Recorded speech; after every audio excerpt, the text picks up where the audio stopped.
ഇന്ന് രാവിലെ reporter channel കണ്ടായിരുന്നോ? എന്നാ ഒരു ബഹളമാണെന്നേ. അതായത് മുൻ ദേവസ്വം മന്ത്രി കടകംപള്ളിയെ ചോദ്യം ചെയ്തപ്പോഴൊന്നും ഈ ആവേശം കണ്ടില്ല. പകരം ഇന്ന് അടൂർ പ്രകാശിന്റെ ഫോട്ടോ വെച്ചിട്ട് അവരങ്ങ് ആഘോഷിക്കുകയാണ്. ഇപ്പൊ ഇങ്ങനെ ഒരു വാർത്ത വരുമ്പോ അതിന്റെ ഇടയിൽ ഒരു കാര്യമുണ്ട്. ഇന്നലെ കടകംപള്ളിയും ഉണ്ണികൃഷ്ണൻ പോറ്റിയും തമ്മിലുള്ള ഫോട്ടോയും പുറത്തു വന്നിരുന്നു. അതെ, അപ്പൊ ഇവർക്ക് അത് ചർച്ച ചെയ്യണ്ട ആവേശമില്ല. പകരം അടൂർ പ്രകാശിന്റെ വാർത്ത ആഘോഷിക്കാൻ, അതായത് കേട്ടോണ്ട് നിൽക്കുമ്പോ ഇപ്പൊ നമ്മളൊരു അടൂർ പ്രകാശിനെ ഫേവർ ചെയ്ത് നിൽക്കുന്ന ആളല്ല ആയിട്ടല്ല, പക്ഷെ കേൾക്കുമ്പോൾ ഇവരെന്തൊക്കെയാണ് പറയുന്നത്. ഒരു സ്ഥലവാസിയെ വിളിച്ചിട്ട് ചോദിക്കാണ്, എത്ര തവണ വന്നു, ഒരുപാട് തവണ വന്നു, നിരവധി തവണ. അതെ, നിരവധി തവണ വന്നു. നിരവധി തവണ അവിടെ കടകംപള്ളിയെ ചോദ്യം ചെയ്തപ്പോൾ പറഞ്ഞിരുന്നത് 1-2 തവണ പോയിരുന്നു എന്നാണ്. ഇതിപ്പോ നിരവധി തവണ വന്നു എന്ന് പറഞ്ഞ് എന്താണ് റിപ്പോർട്ടർ ചാനൽ സ്ഥാപിക്കാൻ ശ്രമിക്കുന്നതെന്ന് മനസ്സിലാകുന്നില്ല. ഇപ്പൊ കൈരളി ചാനൽ ഈ രീതിയിൽ വാർത്ത ചെയ്താൽ നമുക്കത് അംഗീകരിക്കാം. അതൊരു പാർട്ടി ചാനലാണ്, അവർക്ക് അങ്ങനെ തന്നെ ചെയ്യണം. അങ്ങനെ ചെയ്തില്ലെങ്കിൽ അവിടെ അങ്ങനെ തന്നെ ചെയ്യണം. അതുപോലെ ജയ്ഹിന്ദ് ചാനൽ ഇപ്പോ കടകംപള്ളിയുടെ ചോദ്യം ചെയ്യലിനെ ആഘോഷിച്ചാൽ അതിനെയും നമ്മൾ ആ രീതിയിൽ, അത് പാർട്ടി ചാനലാണ്. പക്ഷേ റിപ്പോർട്ടർ ചാനൽ മാധ്യമധർമ്മം പാലിക്കുന്ന, മറ്റേ അനീതികൾക്കെതിരെ പോരാടുന്ന, ജനങ്ങളുടെ ശബ്ദം, നാട്ടിലെ എല്ലാ അനീതിക്കെതിരെയും പോരാടുന്ന ഒരു മാധ്യമ ശബ്ദമായി റിപ്പോർട്ടർ ചാനൽ നിൽക്കുമ്പോൾ അവർ ഈ രണ്ടു പക്ഷം കാണിക്കുമ്പോൾ അത് എത്രത്തോളം അരോചകമാകുന്നു എന്നുള്ള കാര്യമാണ് ആലോചിക്കേണ്ടത്. ശരിക്കും അടൂർ പ്രകാശിന്റെ ഒരു ചിത്രത്തെ, ഒന്നിലധികം ചിത്രങ്ങളുണ്ട്, അവരത് ആഘോഷിക്കുമ്പോൾ ഇവർ ചിന്തിക്കേണ്ട മറ്റൊരു കാര്യം, കടകംപള്ളിയുടെ ഫോട്ടോയുടെ ബേസിലല്ല കടകംപള്ളിയെ ചോദ്യം ചെയ്യേണ്ടതും ചെയ്തതും. അത് പത്മകുമാർ കൊടുത്ത മൊഴിയുടെ അടിസ്ഥാനത്തിലും കടകംപള്ളിയായിരുന്നു ഈ കൊള്ള നടക്കുന്ന സമയത്തെ ദേവസ്വം മന്ത്രി എന്ന രീതിക്കും കടകംപള്ളി ചോദ്യം ചെയ്യപ്പെടേണ്ടതാണ്. അതിനു പകരം ഒരു ഫോട്ടോ എടുത്തു വെച്ചിട്ട് ഇത്രയധികം ആഘോഷിക്കുന്നത്, റിപ്പോർട്ടർമാരുടെയൊക്കെ ആവേശം കാണണം. എന്തോ അങ്ങ് വലിയ കാര്യം കിട്ടിയ പോലെ. ഇപ്പൊ അടൂർ പ്രകാശ് അല്ല, ഇനി ആരായാലും ശരി, ഈ കൊള്ളയിൽ പങ്കാളികളാണ് എങ്കിൽ അവർ ചോദ്യം ചെയ്യപ്പെടണം, നിയമത്തിന്റെ മുന്നിൽ വരണം. ഇതെല്ലാം ശരി തന്നെയാണ്. പക്ഷേ ഈ ഒരു ഫോട്ടോ ഇവർ ഇത്രയും ആഘോഷിക്കുന്നത് കണ്ടപ്പോ മനസ്സിലാകുന്നില്ല. പകരം ഇപ്പോ ശരിയായ രീതിയിൽ ഇവർ അതിനെ ചർച്ച ചെയ്യേണ്ടതായിരുന്നു. പകരം ഇവരെന്താ ചെയ്യുന്നത്? ഇപ്പൊ ഈ ഒരു തെരഞ്ഞെടുപ്പ് അടുപ്പിച്ച് ഇപ്പം നമ്മൾ കുറെ കണ്ടതാ, ഈ കുറച്ച് നാളുകൊണ്ട് കോൺഗ്രസിനെ മാത്രം ലക്ഷ്യം വെച്ചുകൊണ്ട് ഇവർ പല രീതിയിലുള്ള അധിക്ഷേപങ്ങൾ നടത്തുന്നുണ്ട്. ഓരോ ആൾക്കാരെയായി ലക്ഷ്യം വെച്ചുകൊണ്ട് രാഹുൽ മാങ്കൂട്ടത്തിലിന്റെ വിഷയം ഇത്രയധികം ആവേശത്തിൽ പറയുന്നത് അവര് തന്നെയായിരുന്നു ആദ്യമേ. പലരുടെ ഓഡിയോ ഒക്കെ കൊടുക്കുമ്പോൾ അതെല്ലാം ഒരു കാണുന്നവർ, ഈ വിദേശത്തൊക്കെ ഉള്ള പല സുഹൃത്തുക്കളും എന്നോട് ചോദിക്കാറുണ്ട്, എന്താണ് ഈ റിപ്പോർട്ടർ ചാനൽ ചെയ്യുന്നത്? അവർ ഈ ഒരു വളരെ തരംതാണ രീതിയിൽ ഈ വിഷയം കൈകാര്യം ചെയ്യുന്നു. ചിലര് അവർ പറയാനുള്ള അഭിപ്രായത്തെ വീഡിയോ എടുത്ത് വരെ അയച്ചു തന്നു. ഇതൊന്ന് എവിടെയെങ്കിലും ഒന്ന് പബ്ലിഷ് ചെയ്യുമോ, ഞങ്ങൾക്ക് ഇത് വിദേശങ്ങളിൽ നമുക്കിത് കാണാൻ പോലും തോന്നുന്നില്ല എന്ന രീതിയിൽ പലരും അഭിപ്രായപ്പെട്ടിട്ടുണ്ട്. പക്ഷെ ഇപ്പോഴും അവർ അത് തന്നെയാണ് ചെയ്യുന്നത്. രാഹുൽ മാങ്കൂട്ടത്തിന്റെ കാര്യം വേറെ. ഷാഫി പറമ്പിലിനെ ആ റോഡ് ഉപരോധിച്ച കേസിൽ കോടതി അറസ്റ്റ് വാറന്റ് പുറപ്പെടുവിച്ചു എന്നതിന് ഇവര് എന്ത് ആഘോഷമാണ് നടത്തിയത്? അതൊരു സിമ്പിൾ വാർത്തയാണ്, അതിന് ആവശ്യത്തിലധികം ഇമ്പോർട്ടൻസ് കൊടുത്ത് അവർ ആഘോഷിക്കുന്നു. പക്ഷെ കടകംപള്ളിയെ ചോദ്യം ചെയ്തത് അവരറിഞ്ഞതുമില്ല, വലിയ ചർച്ച ചെയ്യേണ്ട ആവശ്യവുമില്ല. ഇതിലെന്ത് മാധ്യമധർമ്മമാണ് ഇവർ കാണിക്കേണ്ടത്? ഇതിന്റെ അകത്ത് മാധ്യമധർമ്മം എന്ന് പറയുന്നതില്ല. എന്റെ വിശ്വാസത്തിൽ, അല്ലെങ്കിൽ ഇപ്പോഴും റിപ്പോർട്ടർ പോകുന്നത് കൈരളിയേക്കാൾ കൂടുതൽ CPM-ന് വേണ്ടിയിട്ട്, അല്ലെങ്കിൽ CPM-ന്റെ PR ചാനലായിട്ടാണ് ഈ പറയുന്ന റിപ്പോർട്ടർ പോകുന്നത്. പക്ഷെ റിപ്പോർട്ടർ ചാനൽ അത് എവിടെ അംഗീകരിക്കുന്നില്ല എന്നുള്ളതാണ് ഞാൻ പറയുന്നത്. ഇപ്പൊ കൈരളി അങ്ങ് മാറ്റിയിട്ട് റിപ്പോർട്ടറിന് കൊടുക്കുന്നതായിരിക്കും കുറച്ചുകൂടി നല്ലത്. കാര്യം അത്തരത്തിലേക്ക് റിപ്പോർട്ടർ മാറിയിട്ടുണ്ട്. പക്ഷെ പറയുമ്പോൾ മാധ്യമധർമ്മം മാധ്യമധർമ്മം എന്തൊക്കെ ക്ലാസ് എടുക്കാമോ അതെല്ലാം എടുക്കുകയും ചെയ്യുന്നതല്ല.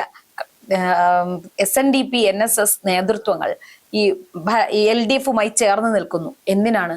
അവരുടെ രണ്ടുപേരുടെയും ഒരുപാട് കള്ളത്തരങ്ങളിൽ നിന്ന് അവർക്ക് ഊരിപ്പോരേണ്ടതുണ്ട്. അതുപോലെ തന്നെ റിപ്പോർട്ടർ ചാനലിന്റെ തലപ്പത്തിൽ ഇരിക്കുന്ന വ്യക്തിക്കുള്ള ഒരുപാട് കേസുകളുമുണ്ട്. അപ്പോൾ ഇതെല്ലാം ഒരു അഡ്ജസ്റ്റ്മെന്റിന്റെ പുറത്ത്. അപ്പോൾ വെള്ളാപ്പള്ളി നടേശനും സുകുമാരൻ നായർക്കുമെല്ലാം അവരവരുടേതായ വ്യക്തിപരമായ ആവശ്യങ്ങളുണ്ട്. അതുകൊണ്ട് അതിനോട് ചേർന്ന് നിൽക്കുന്നു, കീജയ് വിളിക്കുന്നു, അവരുടെ ഇതിനോടൊപ്പം ചേർന്ന് സഞ്ചരിക്കുന്നു. അതുപോലെ തന്നെ ഇവർക്ക് ഇവരുടേതായ വ്യക്തിപരമായ താല്പര്യങ്ങളുണ്ട്. ഈ റിപ്പോർട്ടർ ചാനലിലിരിക്കുന്ന അരുൺകുമാറിന്റെ പഴയ 24-ൽ ഇരുന്നിട്ടുള്ള വാർത്താവതരണം ഒരെണ്ണം കാണണം. മരം വെട്ട് കൊള്ളയെ കുറിച്ച് അദ്ദേഹം ചെയ്ത വാർത്ത, അത് ഇപ്പോഴും സോഷ്യൽ മീഡിയയിലെ ആൾക്കാർ ഷെയർ ചെയ്യുന്നുണ്ട്. ഇത് രണ്ടും കൂടെ ഒന്ന് താരതമ്യം ചെയ്താൽ തന്നെ എന്താണ് നിലപാട് എന്നുള്ള കാര്യം നമുക്ക് മനസ്സിലാക്കാവുന്നതേ ഉള്ളൂ. അല്ല ചേച്ചി, അത് മാത്രമല്ല ഈ ശബരിമല വിഷയത്തിൽ ഇപ്പൊ എന്റെ അഭിപ്രായത്തിൽ ഈ പറയുന്ന പോലെ UDF ആണ് തെറ്റ് ചെയ്തതെങ്കിൽ UDFും ശിക്ഷിക്കപ്പെടണം എന്നുള്ള അഭിപ്രായത്തിൽ ഏതൊരു വ്യക്തി ഇതിൽ ചെയ്തിട്ടുണ്ടോ എന്നുള്ള കാര്യം നമുക്ക് നോക്കണം. ഇപ്പോഴും CPM, റിപ്പോർട്ടർ ചാനൽ, അതുപോലെ തന്നെ MLA-മാരടക്കം പറയുന്ന ഒരു കാര്യം എന്ന് പറയുന്നത് സോണിയാഗാന്ധിയുമായി കണ്ടു, സോണിയാഗാന്ധിയുടെ കയ്യിലാണ് ഈ സ്വർണം ഇരിക്കുന്നത്, അല്ലെങ്കിൽ സോണിയാഗാന്ധിക്കാണ് ഈ സ്വർണം കൊടുത്തതെന്നൊരു ആരോപണമാണ്. ഇവർ തെളിയിക്കട്ടെ. ഞാൻ പറയുന്നത് SITയുടെ പോലീസ് ആഭ്യന്തര വകുപ്പിന്റെ കീഴിലുള്ളതല്ലേ, പോയി സോണിയാഗാന്ധിയെ ചോദ്യം ചെയ്യട്ടെ. അതുപോലെ തന്നെ ഈ പറയുന്ന പോലെ ഒരു ചിത്രത്തിന്റെ പേരിലാണ് അടൂർ പ്രകാശിനെ ചോദ്യം ചെയ്യാൻ വിളിപ്പിക്കുന്നത്, അടൂർ പ്രകാശിനെ ചോദ്യം ചെയ്യട്ടെ. അങ്ങനെയാണെങ്കിൽ മുഖ്യമന്ത്രി പിണറായി വിജയനെയും ചോദ്യം ചെയ്യണം, മുഖ്യമന്ത്രിക്കൊപ്പമുള്ള ദൃശ്യങ്ങളും പുറത്തു. അങ്ങനെയാണെങ്കിൽ അടൂർ പ്രകാശിനെ ചോദ്യം ചെയ്യുമ്പോൾ മറുവശത്ത് മുഖ്യമന്ത്രി പിണറായി വിജയനെ ചോദ്യം ചെയ്യണം. പിന്നെ എനിക്ക് മനസ്സിലാവാത്ത, അല്ലെങ്കിൽ ഈ പറയുന്ന പോലെ റിപ്പോർട്ടറിന് മനസ്സിലാവാത്താണെന്ന് എനിക്കറിയില്ല, കടകംപള്ളി സുരേന്ദ്രനെ ചോദ്യം ചെയ്യുന്നത് ഈ പറഞ്ഞ പത്മകുമാറിന്റെ മൊഴിയുടെ അടിസ്ഥാനത്തിൽ, അതുപോലെ തന്നെ അന്നത്തെ ദേവസ്വം വകുപ്പ് മന്ത്രി കടകംപള്ളി സുരേന്ദ്രൻ ആയതിന്റെ പേരിലാണ്. അല്ലാത്ത കടകംപള്ളി സുരേന്ദ്രൻ ഉണ്ണികൃഷ്ണൻ പോറ്റിയുള്ള ഒരു ഫോട്ടോ പുറത്തു വന്നതിന്റെ പേരിലല്ല ചോദ്യം ചെയ്യുന്നത്. അതെന്തുകൊണ്ട് റിപ്പോർട്ടറിന് മനസ്സിലാവാഞ്ഞിട്ടാണോ? അപ്പൊ കടകംപള്ളിയെ കടകംപള്ളി വെട്ടിലാവുന്നുള്ള പേടി കൊണ്ടാണോ? ഈ പറയുന്ന പോലെ കടകംപള്ളിയെ ചോദ്യം ചെയ്തിട്ടുണ്ടെങ്കിൽ അത് കടകംപള്ളി ആ സമയം ദേവസ്വം വകുപ്പ് മന്ത്രിയായിരുന്നു. പിന്നെ ഇവർ ഏറ്റവും കൂടുതൽ ചോദിക്കുന്ന ഒരു കാര്യമാണ്, ആരാണ് പോറ്റിയെ ശബരിമലയിൽ കയറ്റിയത് ആരുടെ കാലത്ത്, അല്ലെങ്കിൽ ആര് എന്നുള്ളതല്ല, സ്പോൺസർ ആക്കിയത് ആരുടെ കാലത്താണ് എന്നുള്ളതിനാണ് ഉത്തരം കിട്ടേണ്ടത്. പിന്നെ ഈ കൊള്ള നടന്നത് ഏത് കാലഘട്ടത്തിലാണ്, അപ്പോൾ ആരാണ് ദേവസ്വം വകുപ്പ് കൈകാര്യം ചെയ്തിരുന്നത്, ആരുടെ ഭരണകാലത്ത്, ഏത് LDF ആണോ UDF ആണോ, അതിന് ഒരു ബോധ്യമുണ്ടോ? പിന്നെ ഒരു കാര്യം, ഈ കള്ളന്മാരെല്ലാവരും പൊതുവെ അവർ ആ കള്ളത്തരം ഇംപ്ലിമെന്റ് ചെയ്യുന്നത് എനിക്ക് അവരുമായി പരിചയമുണ്ട്. അതായത് ഈ ഏറ്റവും ചെറിയ കള്ളന്മാർ മുതൽ വലിയ കള്ളന്മാർ വരെ എന്താണ്, സമൂഹത്തിലെ പ്രമുഖരായിട്ടുള്ള ആൾക്കാരുമായുള്ള ഒന്നിച്ചുള്ള ഫോട്ടോകൾ ശേഖരിച്ചു വെച്ചിട്ട് എനിക്ക് ഇവരുമായെല്ലാം ബന്ധമുണ്ട്.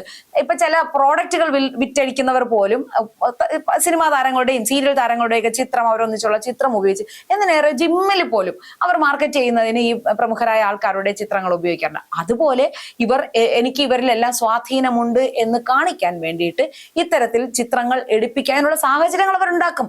ഇപ്പൊ സോണിയാഗാന്ധിയുമായി ഒന്നിച്ചുള്ള ചിത്രം എടുക്കാൻ അവർ സാഹചര്യം ഉണ്ടാക്കി അവർ ആ ചിത്രങ്ങൾ എടുത്തു. അത് അവർക്ക് എന്താണ്, ഇതെല്ലാം പ്ലാൻഡ് ആണ്. അല്ല, ഇതിനകത്ത് മറ്റൊരു കാര്യമുണ്ട്. ഈ പറയുന്ന പോലെ സോണിയാഗാന്ധിക്കൊപ്പം ചിത്രം, അല്ലെങ്കിൽ സോണിയാഗാന്ധിക്കൊപ്പം ഉള്ള ചിത്രം പുറത്തു വരുമ്പോ, അടൂർ പ്രകാശമായിട്ട് ഉള്ള ചിത്രം പുറത്തു വരുമ്പോ CPM പറയുന്നത് ഇവർക്കെല്ലാം സ്വർണ്ണക്കൊള്ളയിൽ നേരിട്ട് പങ്കുണ്ട്, സോണിയാഗാന്ധിയുടെ വീട്ടിലാണ് ഇപ്പോഴാ സ്വർണ്ണം ഉള്ളതെന്നൊക്കെയാണ് ഇവർ ആരോപിക്കുന്നത്. മറിച്ച് കടകംപള്ളി സുരേന്ദ്രൻ ചിത്രം എടുക്കുമ്പോൾ, അല്ലെങ്കിൽ കടകംപള്ളിയായിട്ടുള്ള ചിത്രം പുറത്തുമ്പോൾ കടകംപള്ളി സുരേന്ദ്രൻ പറഞ്ഞ എന്താണെന്നറിയോ, ഞാൻ ദേവസ്വം വകുപ്പ് മന്ത്രിയും അദ്ദേഹം ഈ പറയുന്ന പോലെ ശബരിമലയുടെ പോറ്റിയും ആ ബന്ധത്തിൽ, അയ്യപ്പന്റെ ഭക്തൻ എന്ന നിലയിലുള്ള ഒരു ബന്ധത്തിൽ, അല്ലെങ്കിൽ ആ സമയത്ത് ദേവസ്വം വകുപ്പ് മന്ത്രി എന്ന ബന്ധത്തിലുള്ള ഫോട്ടോയാണെന്ന്.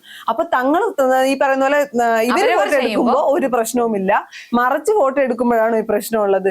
ഈ പറഞ്ഞ ആര് തെറ്റ് ചെയ്തിട്ടുണ്ടോ, അതിപ്പോ കടകംപള്ളി ആകട്ടെ, സോണിയാഗാന്ധി ആകട്ടെ, ഈ പറഞ്ഞ അടൂർ പ്രകാശ് ആര് തെറ്റ് ചെയ്തിട്ടുണ്ടോ അത് കേരളത്തിലെ പൊതുസമൂഹം അംഗീകരിക്കില്ല ഈ വിഷയത്തിൽ. കടകംപള്ളി പോയത് ഏതോ ഒരു കൊച്ചുകുട്ടിയുടെ നൂലുകെട്ടോ ചോറൂണോ 1ാം വയസ്സോ എന്തോ ഒരു ചടങ്ങിനാണ് പോയത്. പക്ഷെ അടൂർ പ്രകാശ് പോയതും ആ ചിത്രം എടുത്തതെല്ലാം സ്വർണം മോഷ്ടിക്കും. ആദ്യം കടകംപള്ളി പറഞ്ഞ എന്താ, എന്നെ സ്വർണം കട്ടവനെന്ന് വിളിക്കരുത്, എനിക്ക് ഉണ്ണികൃഷ്ണൻ പോറ്റിയുമായി ബന്ധമില്ല.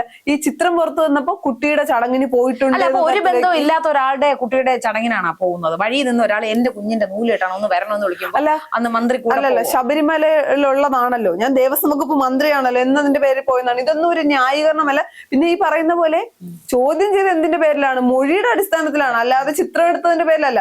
പിന്നെ പറയുന്നുണ്ട് തനിക്കിതൊന്നും അറിയില്ലായിരുന്നു, അടൂർ പ്രകാശ് ഒന്നും ദൈവതുല്യരായ മനുഷ്യരാണെന്ന് ആർക്കും തോന്നൂലല്ലോ. അത് തോന്നൂല. കാര്യം ചേച്ചി, ഞാൻ പറയട്ടെ, ഇവർ ഇപ്പോഴും പറയുന്ന ഒരു കാര്യം എന്താണെന്നറിയോ, കടകംപള്ളി സുരേന്ദ്രനെ അറിയില്ലായിരുന്നു. പിന്നെ ഇയാൾ എങ്ങനെ ദേവസ്വം വകുപ്പ് മന്ത്രിയെ അവിടെ ഇരുന്നു? അതിന് പറയുന്നത് മന്ത്രിയും അവിടുത്തെ പ്രവർത്തനങ്ങളുമായി യാതൊരു ബന്ധവുമില്ല. എന്നാ പിന്നെ അങ്ങനെ ഒരു മന്ത്രി എന്തിനാണ്? ഈ പറയുന്ന പോലെ ഇനി ഇതൊന്നും നമ്മൾ ചിന്തിക്കുന്ന പോലെയല്ല. ഈ കടകംപള്ളി സുരേന്ദ്രന് പാവം ഒന്നും അറിയാത്തൊരു മനുഷ്യനായിരുന്നു. എങ്കിൽ പിന്നെ ആ സർക്കാർ പരാജയമല്ലേ?